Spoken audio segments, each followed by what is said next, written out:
यह कहानी बाप बेटे की है। एक बार एक व्यक्ति अपने बेटे के साथ पतंग उत्सव में गया था। उस उत्सव में लोग रंग बिरंगी पतंगे उड़ा रहे थे। यह देख उस व्यक्ति का बेटा बेहद खुश हो गया। उसका मन भी पतंग उड़ाने को करने लगा। इसने अपने पिता से कहा, पापा मैं भी पतंग उड़ाना चाहता हूँ, मुझे भी पतंग खरीद दीजिए। बेटे की इच्छा जान उसका पिता दुकान में गया और पतंग और डोरी खरीद लाया। उसका बेटा पतंग देख बेहद खुश हो गया। उसका बेटा कुछ देर तक पतंग उड़ाता रहा। उसकी पतंग बहुत ऊंची उड़ रही थी, लेकिन वो इससे खुश नहीं था। वो चाहता था कि उसकी पतंग और ऊंची उड़े। उसने अपने पिता से कहा, पापा ऐसा लग रहा है कि इस जोर की वजह पतंग ज़्यादा ऊंची नहीं उड़ पा रही। अगर मैं इसकी डोर काट दूं तो यह पतंग आज़ाद होकर और ऊंची उड़ने लगेगी। बच्चे ने अपने पिता से जिद की, वो उसकी पतंग की डोर काट दो। पिता ने उसकी बात मानी और पतंग की डोर काट दी। डोर काटते ही पतंग और ऊंची उड़ने लगी।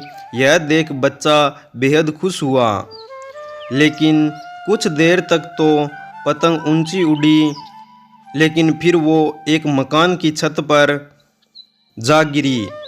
यह देख बच्चा हैरान हो गया, क्योंकि पतंग की डोर काटने के बाद भी वो नीचे गिर गई थी। उसने अपने पिता से पूछा, पापा ये क्या हुआ?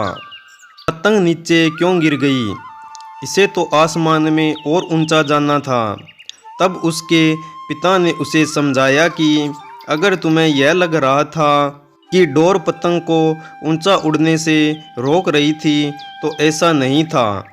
डोर पतंग को सहारा दे रही थी, हवा की गति अनुसार डोर खींचकर या उसे ढील देकर।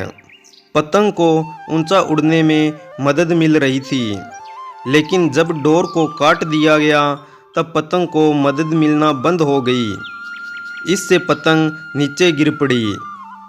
ठीक ऐसा ही जीवन में भी होता है।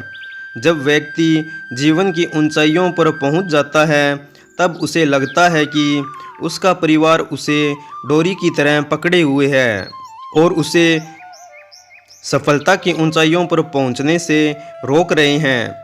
लेकिन हम यह कैसे भूल जाते हैं कि हमारा परिवार ही जो हमें इन ऊंचाइयों पर ले जाता है। परिवार द्वारा दिए जाने वाला नैतिक बल ही हमें सफलता दिलाता है। यह सुन उस बच्चे को उसकी गलती समझ आ गई। तो दोस्तों, आपको इस कहानी से क्या सीखने को मिला, हमें कमेंट करके ज़रूर बताएं। साथ ही दोस्तों, ऐसी और इंटरेस्टिंग और इमोशनल कहानी सुनने के लिए हमारे चैनल को ज़रूर सब्सक्राइब कर लें।